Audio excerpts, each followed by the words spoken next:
लोकसभा चुनाव को देखते हुए सहारनपुर में भारतीय जनता पार्टी के मंत्रियों और बड़े नेताओं का दौरा लगातार जारी है। इसी क्रम में आज सहारनपुर पहुंचे उत्तर प्रदेश सरकार के जल शक्ति मंत्री स्वतंत्र देव सिंह ने दिल्ली रोड पर पत्रकार वार्ता की। कैबिनेट मंत्री ने कहा कि ये गठबंधन नहीं ठग बंधन है।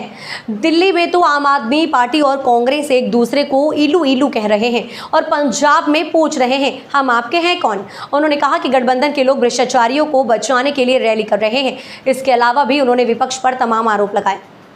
सर, जो गठबंधन की जो रैलियां हो रही है उसको कैसे देखते हैं? भी आपने कहा भी है कि सारे लोग जो बीते उनके समर्थन में, केजरीवाल के समर्थन में रैली कर रहे हैं, क्या कहेंगे? क्या है, ये लोगों का आपस में कहीं तालमेल भी नहीं, आपस में एक दूसरे को के खिलाफ रहते हैं। फिर भ्रष्टाचार के नाम पर एक है, लेकिन आदरणीय मोदी जी ने जो सपना देखा है कोई भ्रष्टाचारी भाई आपका कोर्ट नोटिस दे रहा है, ईडी नोटिस दे रही है, जिसमें भारतीय जनता पार्टी और जब से सरकार हमारी 10 साल से लोग गाली दे रहे हैं। तो ऐसा थोड़ा जो भ्रष्टाचार किया है उनका पोल न खुले, वो पोल खुल रहा है। इसीलिए मैं आपके सामने जवाब पूछा उनसे कि कोई उनकी रैलियां और ये सब किसके लिए कर रहे हैं, किसके खिलाफ कर रहे हैं? कोर्ट के खिलाफ कर रहे हैं, किसके खिलाफ कर रहे हैं? नोटिस कौन दे रहा है? इसलिए ये लोग जनता जनार्दन इनको नकार दिया है।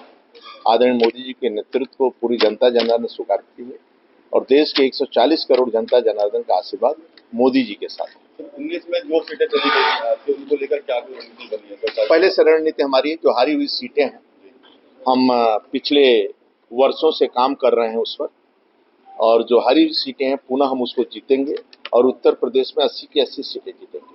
हमारी कई बार कार्यकर्ताओं के साथ बैठक, विकास कार्य की योजनाएं जनता जनार्दन तक, चाहे सड़कों का जाल हो, चाहे नेशनल हाईवे हो। अब सहारनपुर से कोई भी व्यक्ति 4 लेन सड़कों के माध्यम से लखनऊ होते अयोध्या पहुंच सकता है और प्रभु श्री राम का दर्शन करना हो तो अयोध्या के अंदर भी 4 लेन की सड़कें मंदिर तक।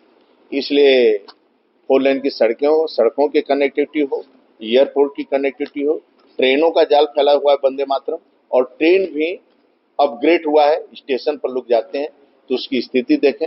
इसलिए सड़कों का भी जाल है और एक गरीब का कल्याण योजना है, यानी सभी गरीबों को पक्का मकान हो, चाहे 80 करोड़ लोगों को भोजन का मामला हो, शौचालय हो, आयुष्मान का कार्ड हो, गैस का कनेक्शन हो, बिजली का कनेक्शन हो, अन्य सुविधाएं भी, शादी विवाह से लेकर उस बेटी की शिक्षा से लेकर उसकी शादी तक, वो सभी का भी पोषण हाथ सब देखा जाता है। गठबंधन का प्रत्याशी कह रहा है कि 400 पार आने के बाद संविधान को खत्म कर दिया जाएगा, ऐसी हवा उनकी तरफ से बनाई जा रही है, उसके बारे में देखिए, आपने देश के गौरव अटल बिहारी वाजपेयी को देखा है, आदरणीय मोदी जी को देख रहे हैं।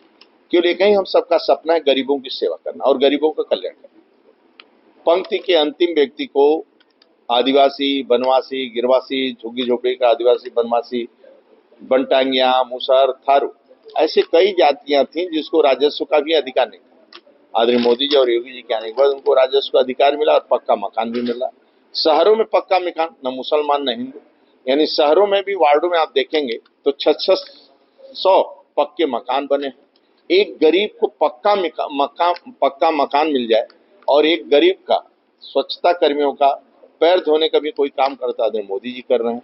तो ये गरीबों की सेवा करना, इनका सम्मान करना आदरणीय मोदी जी के साथ, पूरा जनता जनार्दन आदरणीय मोदी जी के साथ। सर, यूपी में आप लोगों ने तो रैलियां शुरू कर दी हैं, लेकिन गठबंधन जो है वो कई जगह ऐसी है जहाँ पर ना उनके प्रत्याशी तय हो तो विपक्ष नदारत है ना, कोई एजेंडा नहीं है, ना कोई नीति है, ना कोई नेता है।